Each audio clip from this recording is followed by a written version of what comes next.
നമസ്കാരം. യൂറോപ്പ് വാർത്താ വിഷനിലേക്ക് സ്നേഹപൂർവ്വം സ്വാഗതം. യുകെയിൽ ജോലി നേടാൻ ഇനി ഭാഗ്യം പരീക്ഷിക്കാൻ ഒരു സുവർണ അവസരം. 2025 ലെ ജോബ് ലക്കി ഡ്രോ ജൂലൈ 22 മുതൽ 24 വരെ നടക്കുന്നു. ഇന്ന് അതിന്റെ എല്ലാ വിശദങ്ങളും ഞങ്ങൾ നിങ്ങൾക്കായി അവതരിപ്പിക്കുന്നു. 1. ലക്കി ഡ്രോ എന്താണ്? പ്രത്യേകത എന്താണ്? യുകെയിലെ ചില സ്വകാര്യ തൊഴിൽ ഏജൻസികളും റിക്രൂട്ട്മെന്റ് കമ്പനികളും ചേർന്ന് നടത്തുന്ന ഒരു പ്രത്യേക ജോബ് ലക്കി ഡ്രോ പ്രോഗ്രാമാണ് ഇത്. പ്രത്യേകിച്ച് കേരളത്തിലടക്കമുള്ള ക്വാളിഫൈഡ് ജീവനക്കാർക്കായി ജോലിയിലേക്കുള്ള അവസരം ലക്കി നറുക്കെടുപ്പിലൂടെ നൽകുകയാണ് ലക്ഷ്യം. പങ്കെടുത്തവരിൽ തെരഞ്ഞെടുക്കപ്പെടുന്നവർക്ക് സൗജന്യ job offer letter, sponsored visa സഹായം, ഇന്റർവ്യൂ മുക്ത ചേർക്കൽ എന്നിങ്ങനെയുള്ള സൗകര്യങ്ങൾ വാഗ്ദാനം ചെയ്യുന്നു. 2. എപ്പോൾ, എങ്ങനെ, എവിടെ? തീയതികൾ 23 ജൂലൈ 22, 24 ഈ 3 ദിവസമാണ് നറുക്കെടുപ്പ് നടക്കുന്നത്. ഓൺലൈൻ പ്ലാറ്റ്ഫോമിലൂടെയാണ് ലക്കി ഡ്രോ.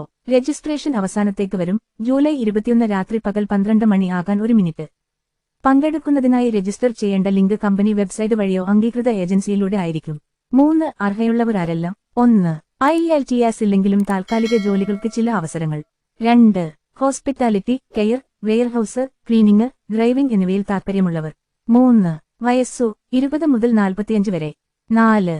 യോഗ്യത +2 മുതൽ ഉയർന്നതുവരെ. 5. റിക്രൂട്ട്മെന്റ് മാനദണ്ഡങ്ങൾ പാലിക്കേണ്ടത് നിർബന്ധം. 4. രജിസ്ട്രേഷൻ നടപടിക്രമങ്ങൾ. വെബ്സൈറ്റ് വഴി രജിസ്റ്റർ ചെയ്യുമ്പോൾ നൽകിയ രേഖകൾ: പാസ്പോർട്ട് കോപ്പി, വൈവിധ്യമാർന്ന ജോബ് ഓപ്ഷനുകൾ തെരഞ്ഞെടുക്കൽ, ഫോൺ, ഇമെയിൽ ID അംഗീകരിക്കൽ. ഏതെങ്കിലും തട്ടിപ്പുകൾ ഒഴിവാക്കാൻ FCA അല്ലെങ്കിൽ Gov.UK രജിസ്റ്റർ ചെയ്ത ഏജൻസികൾ മാത്രം ഉപയോഗിക്കുക.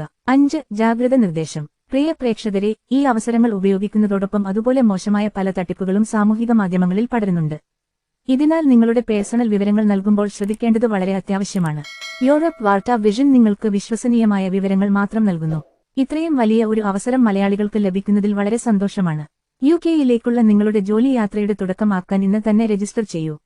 ഇത്തരം കൂടുതൽ വിശ്വസനീയവും അത്യാവശ്യവുമായ വാർത്തകൾക്കായി യൂറോപ്പ് വാർത്താ വിഷനിന്റെ അടുത്ത വീഡിയോയിൽ കാണാം.